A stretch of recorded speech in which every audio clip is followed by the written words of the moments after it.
Hi everyone, my name is Ali Shams. Hi everyone, my name is Deepak. This is my ID. Hi, my name is Anshina. This is my ID. Today we are discussing about executive summary for NEPL's procurement strategy.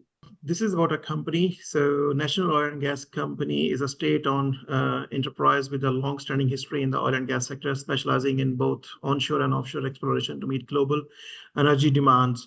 In response to growing environment pressure and global shift towards reducing greenhouse emissions, NOGCL recognized the need of diversity of their investments, inspired by the industry peers like BP and Shell. So they have launched a new Energy Power Limited company to focus on renewable energy projects such as onshore wind, solar, and battery energy storage systems. Problem. So there was a problem they have encountered when they shift their investments towards this new idea. Despite their dominance in traditional oil and gas sector, NEPL struggles to gain traction in the renewable energy market. NOGCL procurement strategy designed for industry where they have significant market presence, influence, which was imposed on NEPL. However, this approach proved ineffective as NEPL lacked market presence, industry knowledge, and flexibility, leading to slower response time and limited success. After a year of challenges, NEPL recognized the need of a tailored procurement strategy that aligns with industry practices and enables rapid growth in the renewable energy sector. Over to Anshina for strategy part. I am going to talk about strategy analysis. I am starting with study of some. So PESTEL analysis is basically highlighting the external factors that were impacting the renewable energy industry. Politically, government policies and regulations such as subsidies and renewable energy mandates are crucial. Changes in political leadership or trade disputes can disrupt the sector. Economically, the cost of solar and wind technologies, access to financing, and market incentives like tax credits are pivotal in making renewable energy projects viable. Socially, growing public support for clean energy driven by environmental awareness boosts demand. Technologically, advancements in solar PV, wind turbine technologies, and energy storage systems drive efficiency and reliability. Legally, regulations like renewable energy targets and carbon pricing shape the industry, while environmental factors emphasize the sector's role in reducing carbon emissions, and combating climate change. Now, I will talk about SWOT analysis. The SWOT analysis for NEPL reveals key strengths, opportunities, weaknesses, and threats. Strengths include the strong financial backing from NOGCL, which aids in securing favorable terms and minimizes capital costs. NEPL benefits from an internal customer base as NOGCSL subsidiaries seek to decarbonize, creating project pipelines with ease. Opportunities arise from the global shift towards renewable energy driven by climate policies and rising costs of fossil fuels. However, NEPL faces weaknesses such as being a new market entrant, struggling with rigid internal processes, and lacking industry expertise. This has led to missed opportunities. Threats include competition from established players with robust project pipelines and geopolitical factors like trade barriers and tariffs, which could disrupt supply chains and affect project timelines. If we look at all these strategic analysis, then look at the outcome. I think there are 3 points I would like to discuss about. First is developing industry specific procurement strategy, where NEPL has recognized the importance of adopting industry specific procurement strategies by analyzing competitors' approaches. To research, NEPL identified four potential project execution models: full turnkey EPC, FIM, multi contract, and self EPC. Each model offers distinct advantages depending on the market maturity and project pipeline. Initially, NEPL will focus on the turnkey and FIM models to minimize risk and leverage the market strengths.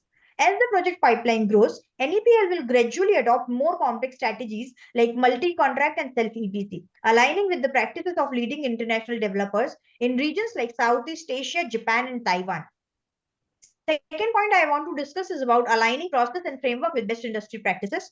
To remain competitive, NEPL must align its processes and frameworks with industry best practices. Through an industry survey, NEPL identified key areas where it lags behind competitors, including a lack of flexibility in systems, limited partnerships with suppliers and contractors, and rigid bidder selection criteria. Competitors prioritize best value for money, LCOE, and allow value engineering in tenders, enabling more effective resource utilization and cost management. Adopting these flexible practices will position NEPL to better address market uncertainties and foster strategic partnerships essential for new entrants. Third point I want to discuss is about hiring experienced team from industry. To successfully implement these strategies, NEPL needs to hire an experienced team with deep industry knowledge. The complexities of managing various project models, coupled with the need for flexible procurement processes, require a team that understands the intricacies of the renewable energy market. An experienced team will enable NEPL to navigate the challenges of market entry, optimize procurement strategies, and establish the company as a competitive player in the renewable energy. Said that, I want to go to recommendations and risk.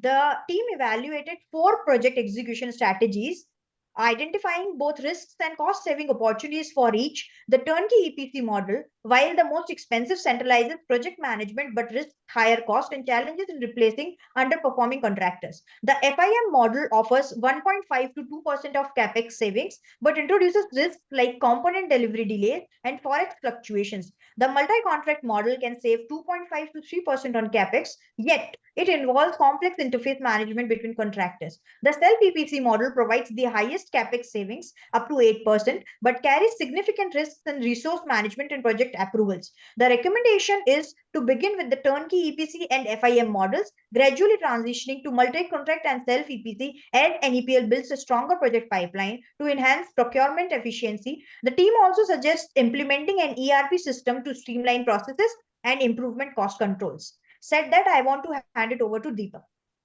Yeah, the basic strategic action plan as an outcome from PESTEL and the SWOT analysis, and APL decided to invest into solar projects for all target market, and also decided to limit the wind initiative only for India and Vietnam.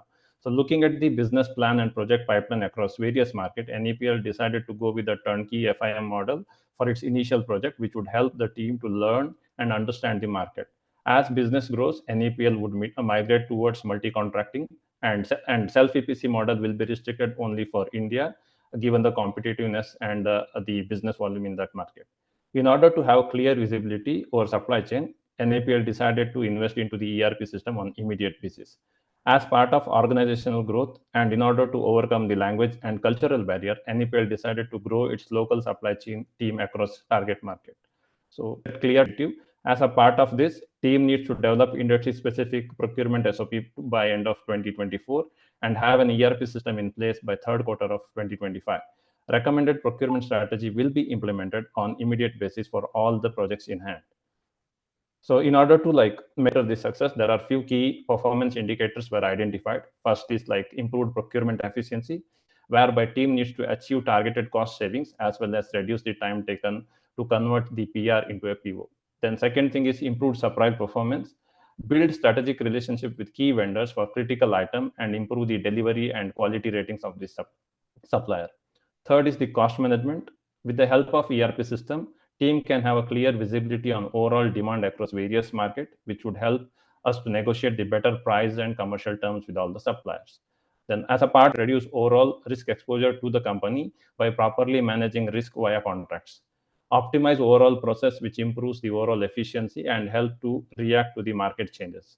On the cost side, in order to implement the plan and action, major cost will be on the ERP system and a consultant who would help to identify the suitable ERP system and help in implementation.